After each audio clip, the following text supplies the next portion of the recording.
My in-laws were drunk, but even though people around us were whispering to each other, my in-laws didn't seem to care as they kept yelling at me. "Well, I guess it's too late since you're already married, but if you want to be part of this family, you need to show us you have enough money," they said. "Yes, your dad is right. So, make sure to give us $1,000 a month as a new bonus," they added. I was stunned by their words. I couldn't believe they would say such things at a wedding reception. I just stared at them, my face going pale. My dad took the microphone from them. "Enough is enough. Don't you realize you're making fools of yourselves?" he said. "My name is Linda. I am a 30-year-old office worker. I am currently dating someone named Larry, who is 32 years old, 2 years older than me. I met him through a friend who was worried about me being single, so she introduced me to Larry. After dating for a year, Larry proposed, and now we are soon to be married. I lost my mother when I was very young, and my father raised me by himself. He worked very hard to take care of all my needs. I didn't have many worries growing up, but losing my mom, who I loved so much, deeply hurt me.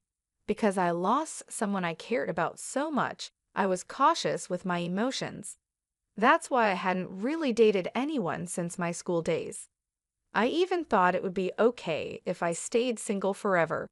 Then I met Larry.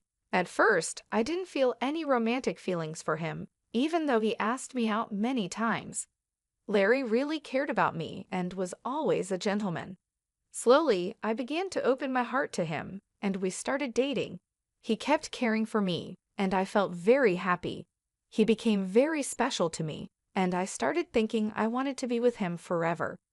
Then he proposed, and we decided to get married. Larry understood everything about me and was always kind to me, no matter what. "Don't worry, if you're ever feeling unsure about something, I'll be here for you until you feel better. I love you, Linda. You can count on me," he would say. His words moved me. He promised to make me happy for the rest of my life. Just being with him warmed my heart. If he cared that much for me, I thought I should do the same for him. When I told my father that we decided to get married, he was so happy that he cried. "Wow, Linda, you're finally getting married. I'm so happy for you," he said. "Oh, Dad, you're being dramatic," I joked. "Wow, I hadn't heard anything like that from you until now. I was always worried that you might never get married," he replied. "Oh, really? I had no idea you were worried about that," I said. "Well, every father worries about his daughter, you know. Anyway, congratulations," he said. "Thanks, Dad," I replied. I was so happy to be congratulated by my dad, who had raised me by himself. I thought I would probably cry at the wedding, and my dad would probably cry even more since he was already crying now. With that, Larry and I started preparing for our wedding.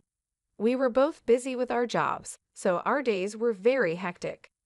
We worked during the weekdays and made wedding preparations over the weekends. There was no time to rest. Our calendars were always full. On the rare day off, we were supposed to visit Larry's parents' house. I was going to meet Larry's parents for the first time. Larry had come over to meet my father right after he proposed to me. Originally, I had planned to visit Larry's parents right after that to introduce myself, but they were very busy and our schedules never matched. Finally, some time passed, and we managed to arrange a visit. As we arrived at his parents' house, I suddenly felt nervous. "Don't worry, my parents are very kind," Larry reassured me. His words made me feel a bit better, and I rang the doorbell. It was his mother who opened the door. "Mom, I'm home," Larry said. "Welcome home, Larry. It's so good of you to come," his mother replied warmly as she talked with her son. I greeted her as politely as I could. "Nice to meet you. My name is Linda, and I'm Larry's fiancée." "I see, so you're Linda," she said. Her voice was much lower than when she spoke to Larry, and her smile vanished. She looked me up and down as if judging me. Then she led us to the living room, where her cold attitude didn't change. "Linda, I'm curious about what you bring to the table. Larry is our treasure and our only child. If you're going to marry him, you need to be a suitable wife. Are you worthy of him?" she asked. more like an interrogation. I was taken aback by her question. I hadn't expected such a cold attitude from my future mother-in-law and was at a loss for words. "You're going to join our family, you know. Are you ready for that?" she continued. True, marrying Larry meant joining his family. But it's not like Larry's family were the Kennedys or some well-known high society family. It's not like I was marrying into a royal family. Why was I being asked to make such a commitment? Besides, I wasn't even going to live with them. I don't like being pressured with questions like these. As I was thinking about how to respond, his mother seemed impatient with my slow reply and scolded me harshly. "When I ask you a question, answer me right away. You're so rude," she snapped. "I'm asking if you're ready for this," she continued, raising her voice. Despite feeling overwhelmed, I managed to say, "I hope that Larry and I will support each other in our marriage." When I said that, his mother was not convinced. What a naive thing to say. You aren't just going to support each other. You are supposed to support Larry. It's your job as a wife to support your husband. You don't even understand the basics, she criticized. Then, Larry's father, who was sitting next to her, intervened. "Honey, calm down. Sorry about that, Linda. You must have been startled by my wife's words," he said, trying to ease the tension. "It's all right," I replied, trying to remain calm. His mother is very protective of her only son. Maybe she was just nervous and spoke without thinking. Just then, Larry's brother walked in. He spoke in a quiet, calm, and gentle tone. He seemed like a kind man, which gave me a moment of relief. But that relief was short-lived. With a smile on his face, he said the most unexpected thing. "What my wife says is actually justified. What concerns me the most is that you come from a single-parent family." "What do you mean by that?" I asked, confused. "Well, being raised by just one parent doesn't have a good public image. We can't be too happy to have such a person become the wife of our only son, can we?" he explained. "Hold on a minute," I said, unable to let this comment slide. "What is wrong with being raised by a single parent? My father worked very hard to raise me by himself. I am very thankful for my upbringing, and I am proud of my father. Being raised by a single parent doesn't make me any less valuable." But they still argued, since you were missing one parent, you couldn't have learned how to be a good wife, do housework, and such. I responded, "I did a lot of housework to help my father. I can also cook pretty well, so please don't say that." Despite my response, Larry's words ignored what I said, and he finally stated, "I will allow you to marry Larry, but in exchange, you must promise to devote everything to us because we are Larry's parents. Can you promise me that?" "What?" I was shocked. "Wow, since you came here to ask for our permission to marry our son, you do know what your duties are, don't you?" Before I could say more, he continued the conversation. I found that my in-laws had completely taken over the conversation, giving me little chance to respond. That night, as I thought more about the marriage, I decided to share my feelings with Larry. "Say, Larry, do your parents always talk to people like that?" "What about it?" Larry seemed unfazed. I was surprised that Larry didn't see anything wrong with what his parents had said to me. "Well, I mean, the way your parents spoke to me and what they said." "Oh, really? Well, they were just talking about whether you were ready for this marriage." I get that your parents are worried about their son's marriage, but I feel like what your parents were saying was a bit too much. "Really? Why is that? My parents didn't say anything wrong. Besides, they've given us permission to get married, so don't worry about it." That's true, but I felt uneasy that Larry seemed to side with his parents more than with me, and that was very troubling. I guess he realized I was feeling unsure because he gave me a hug. "Linda, you don't have to worry so much. My parents are just a bit upset because their only son is getting married," he said. He spoke as if he didn't fully support me. "It's all going to be fine. Don't overthink it. I'm sure they just want what's best for us. They want us to be as good of a couple as they are. That's why they were a bit harsh." "Oh, really?" I replied. Like he said, maybe his parents have high expectations for us. But even if that's the case, I don't think it's right for them to belittle me because I was raised by my father. I don't think people who say such things make a good couple. We are the ones getting married, and we should be the focus, not their approval or disapproval. With that perspective, although I was still a bit upset, I decided not to dwell too much on his parents' opinions. Then the day of the wedding arrived. We had many guests, including our relatives, friends, colleagues, and bosses. I walked down the aisle with my father, who had raised me all my life. Larry and I exchanged our vows and rings. We were met with applause, and for the first time, I truly realized that I was getting married to Larry. I felt a happiness I had never felt before as we walked into the reception hall. We made our way through the crowd, greeted by videos of us as part of the entertainment.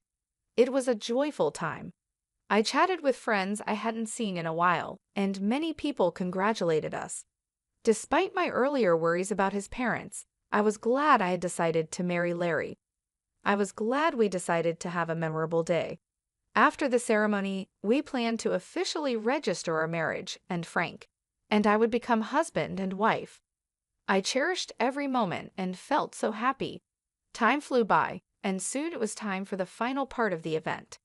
The bride, groom, and both sets of parents lined up to greet the guests. But I started to feel uneasy because of Frank's parents. We were all supposed to be standing in line, but his parents were wobbly on their feet. If you looked closely, you could see that their faces were bright red. They had drunk too much. Some relatives asked if they were okay. My in-laws were clearly drunk, but we had to wrap up the ceremony and get it over with. The moderator handed the microphone to me and Larry. Suddenly, Larry's mother snatched my hand away from him and yelled at me like a professional wrestler in the middle of a challenge. Listen to me, Linda. After this wedding, you are going to devote yourself to us completely. Prepare yourself because we are going to test you really hard. The guests started whispering to each other, and some even thought it was a joke and laughed. Then Larry's father grabbed the microphone. Linda, don't you feel embarrassed to wear a dress like that? It doesn't suit you at all.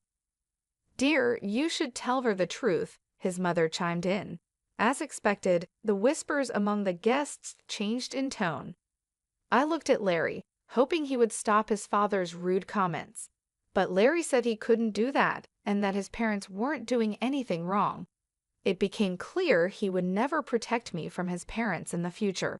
That was the moment I realized it. I was certain of it, even as the hall buzzed around us. My in-laws were drunk and continued to insult me. Well, you're already married, but if you're going to be part of this family, you need to prove that you have enough money, they said. Yes, that's right, they continued. After you register your marriage at the city hall, you should give us a few $1,000s a month and your entire bonus. I was shocked by their words.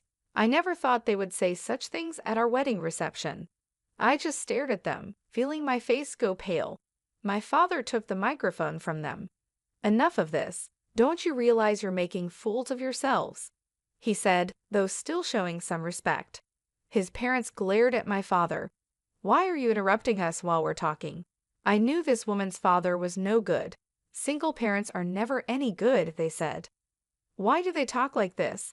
How dare they insult my father? I thought. My father, keeping his cool, replied, You people are even worse than I imagined. You even refuse to meet me because I am a single father. I never thought that someone like you would work for President Scott. President Scott is such a respectable person. I assumed his employees would be decent as well, my father continued. At that, my father-in-law's face turned very serious. How do you know President Scott? He's a business partner of my company and, more importantly, an old friend of mine, my father explained. And speaking of single parents, President Scott was raised by his mother alone. So you just insulted the president of the company you work for. Seeing my in-laws' faces fall at my father's words, I realized they finally understood the mess they had gotten themselves into. "I apologize, sir. Please don't tell the president about this," my in-law pleaded, suddenly falling to his knees. Just moments before, he had acted like he was in charge, but now he looked defeated, and I could hear laughter from the guests. Some even pulled out their cell phones to record the scene. "No matter how much you apologize, you can't take back your words," my dad said.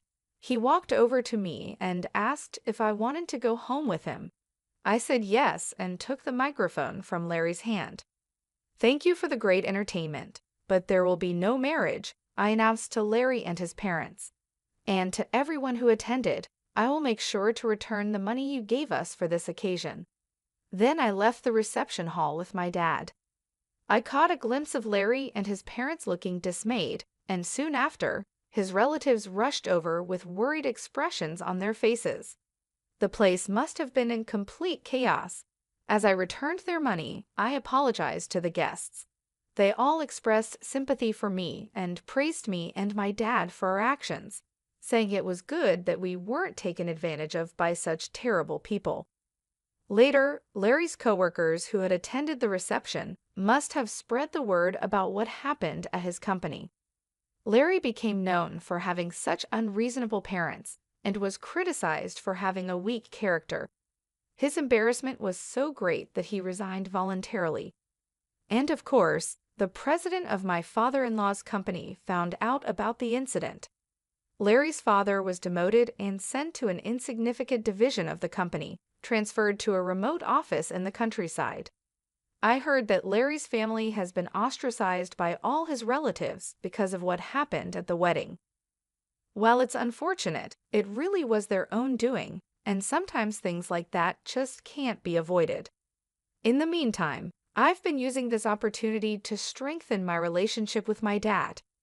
We've been spending more quality time together, and it's helped me appreciate all he's done for me even more.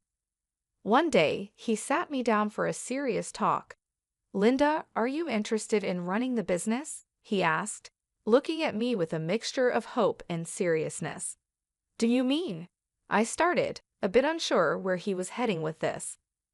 "Why don't you work towards becoming the president of my company?" he suggested. It was a big step, and he seemed to believe I was ready to take it on. "I'll do my best," I promised him, feeling a mix of excitement and nervousness. I decided then to focus on stepping up my game at work rather than getting entangled in romantic relationships for now.